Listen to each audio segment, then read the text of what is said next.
السيد الرئيس المحترم، السيدة الوزيرة المحترمة، السيدات والسادة النواب المحترمون، يشرفني أن أتناول الكلمة باسم فريق حزب الأصالة والمعاصرة من أجل مناقشة 3 مشاريع قوانين للموافقة بموجبها على اتفاقيات دولية. ويتعلق الأمر مشروع قانون رقم 1419 يوافق بموجبه على اتفاق الشراكة في مجال الصيد المستدام بين المملكة المغربية والاتحاد الأوروبي وعلى بروتوكول تطبيقه، وكذا على تبادل الرسائل المرافقة للاتفاق المذكور الموقع ببروكسل في 14 يناير 2019. ومشروع قانون رقم 1119 يوافق بموجبه على الاتفاق المؤسس لمنطقة التجارة الحرة القارية الإفريقية الموقع بكيغالي في 21 مارس 2018. ومشروع قانون رقم 1019 يوافق بموجبه على الاتفاق على شكل تبادل رسائل بين المملكة المغربية والاتحاد الأوروبي بشأن تعديل البروتوكولين رقم 1 و4 من الاتفاق الأورو متوسطي المؤسس لشراكة بين المملكة المغربية من جهة والمجموعات الأوروبية والدول الأعضاء بها من جهة أخرى الموقع ببروكسل في 25 أكتوبر 2018. قبل إبداء وجهة نظر فريقنا بخصوص هذه الاتفاقيات، نشكركم السيدة الوزيرة على العرض القيم الذي تقدمتم به خلال اللجنة وكذلك في هذه الجلسة، والذي أبرزتم من خلاله الأهمية البالغة لهذه الاتفاقيات. إننا في فريق الأصالة والمعاصرة، ومن منطلق كوننا معارضة مسؤولة بناءة ومواطنة، نثمن هذه الاتفاقيات، وهو تثمين ما فتئنا نقدمه لكل المبادرات التشريعية التي تصب في إطار المصلحة العليا لوطننا، وتعزز مكانتها على الصعيد العالمي وتنوع شراكاته وتقوي مجال التعاون الثنائي والمتعدد الأطراف مع عدد من الدول التي تجمعنا معها علاقات اقتصادية تجارية وغيرها.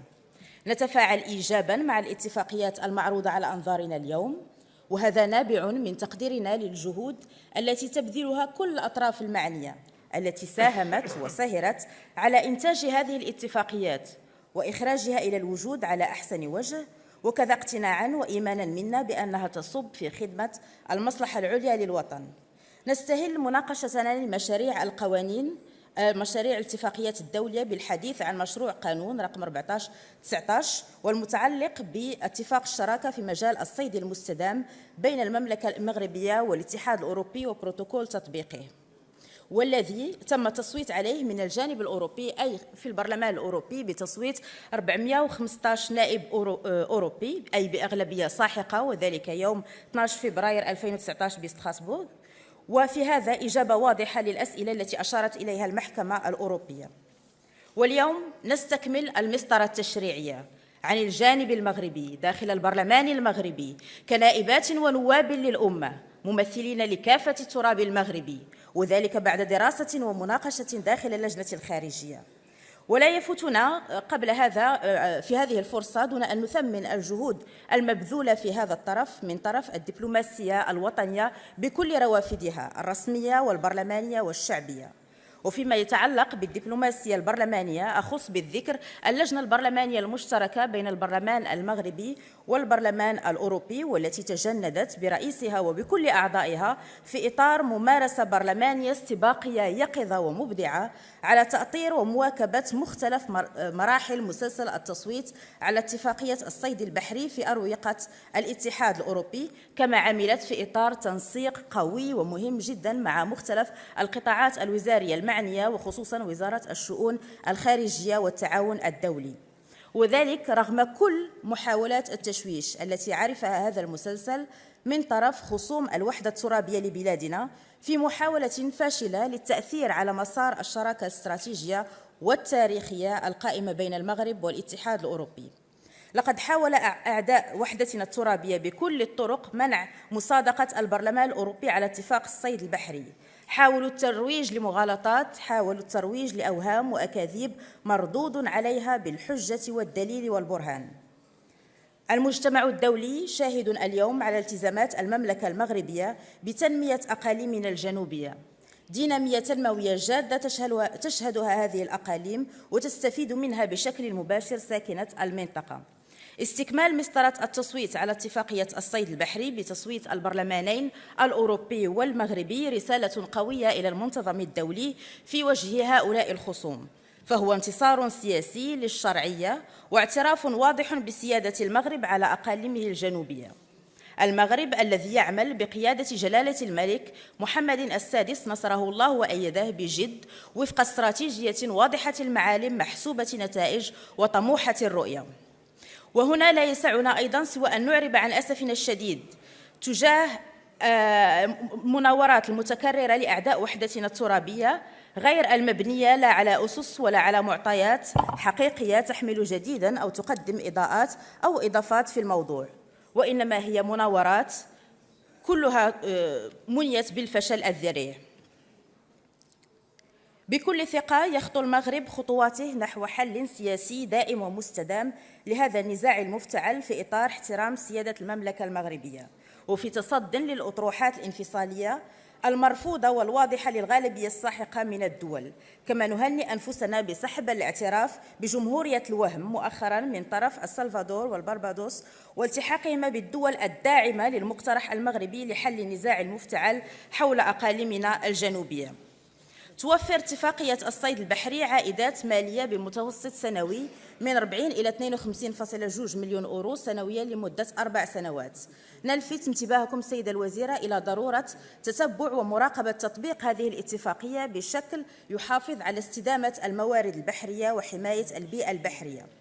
وقبل أن أختم الحديث عن اتفاق الصيد البحري أعود للتذكير أننا اليوم أمام تركيبة جديدة للبرلمان الأوروبي عقب انتخابات ماي 2019، تركيبة تغيرت فيها موازين القوى لتطرح توازنا جديدا.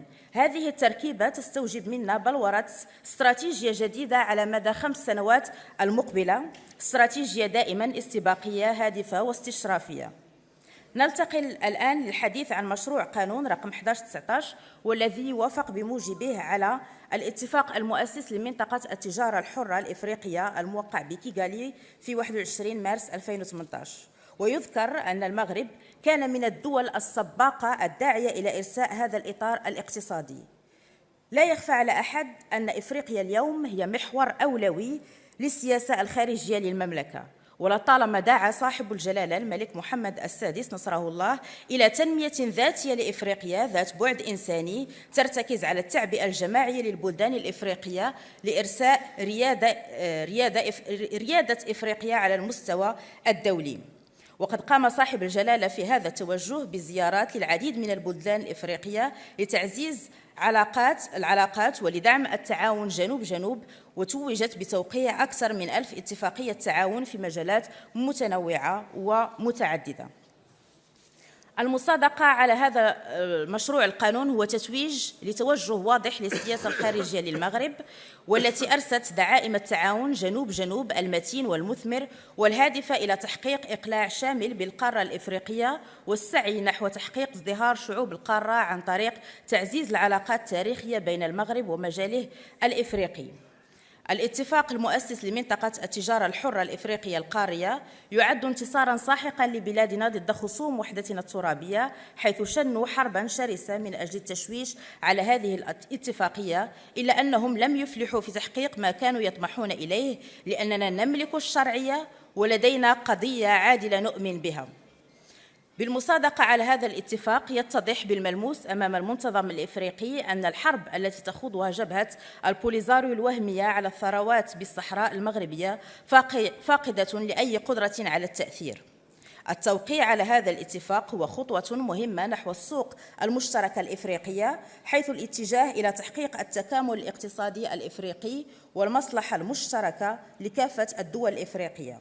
هذا ويعتبر هذا التجمع الاقتصادي الثاني من نوعه على الصعيد العالمي، وذلك بعد منطقة التجارة العالمية، ويضم هذا التجمع 1.2 مليار نسمة بناتج محلي إجمالي يعادل 3 تريليون دولار، وهي إمكانيات ضخمة يمكن أن تجعل من هذه المنطقة الإفريقية منافساً اقتصادياً قوياً يضاهي أقوى المناطق الاقتصادية على الصعيد العالمي. إلا أن أحد المشاكل الأساسية التي تعيق التنمية وتطور الاندماج القاري هو حالة التجزؤ، لا فراغمونتاسيون ايكونوميك لوجيستيك اي ليجيسلاتيف الموجودة يعني بين مختلف الدول الإفريقية. ونحن من هذا المنبر نعبر عن طموحنا في أن تكون هذه الاتفاقية جسراً للانتقال من حالة التجزؤ هاته إلى تركيبة أكثر اندماجاً وأكثر انسجاماً. إحداث منطقة التجارة الحرة الإفريقية يتماشى كذلك والأهداف الاستراتيجية لمبادرة أجندة إفريقيا 2063 كأداة وفرصة يجب استثمارها من أجل دعم القارة لاستغلال مواردها التجارية الهائلة واستثمار إمكانياتها والإسهام إيجاباً نحو التحول الهيكلي للاقتصاديات الإفريقية.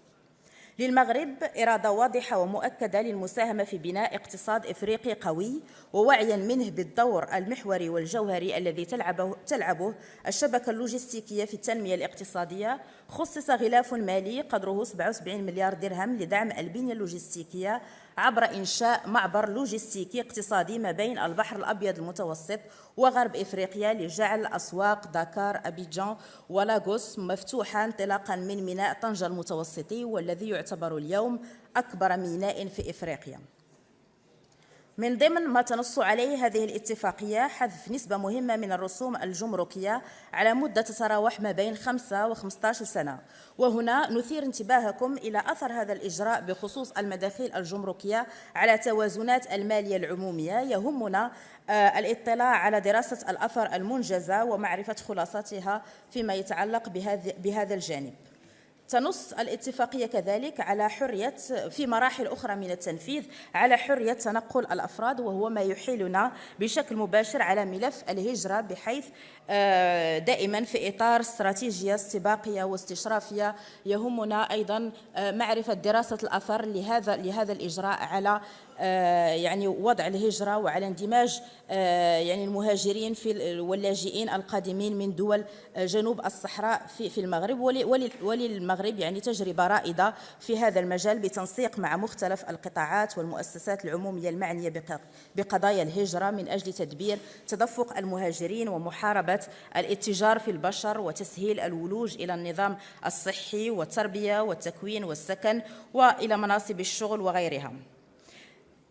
لكن واستحضاراً لمضامين يعني هذه الاتفاقية نتساءل دائماً عن التدابير الاستباقية في هذا الصدد. كذلك نثير انتباهكم إلى ضرورة الاهتمام بالمستوى التواصلي من أجل التعريف بهذه الاتفاقية لأنها تمنح فرصاً وهوامش كبيرة يجب استثمارها، كما لا يجب أن تظل حكراً على ما يسمى بالشركات الكبرى الرائدة أو لي شامبيون ناسيونو التي تلعب دورا مهما في القارة الإفريقية، لكن نريد أن تكون قاطرة تجر عبرها الشركات الصغرى والمتوسطة وفاعلين اقتصاديين وفاعلين آخرين، لأن إفريقيا أصبحت محط اهتمام جميع اقتصاديات الدول القوية، فالمنافسة ستكون على أشدها وقوتها. الأمر الذي يحتم علينا تركيز وتقوية نشاطنا الاقتصادي والتجاري وجعلهما أكثر حضوراً وأكثر تنافسية داخل إفريقيا. وفي الختام واعتباراً لكل ما سبق واستحضاراً للمصلحة العليا لوطننا فإننا في فريق الأصالة والمعاصرة نصوت بالإجماع على الاتفاقيات المعروضة على أنظار مجلسنا الموقر اليوم. وشكراً. شكراً.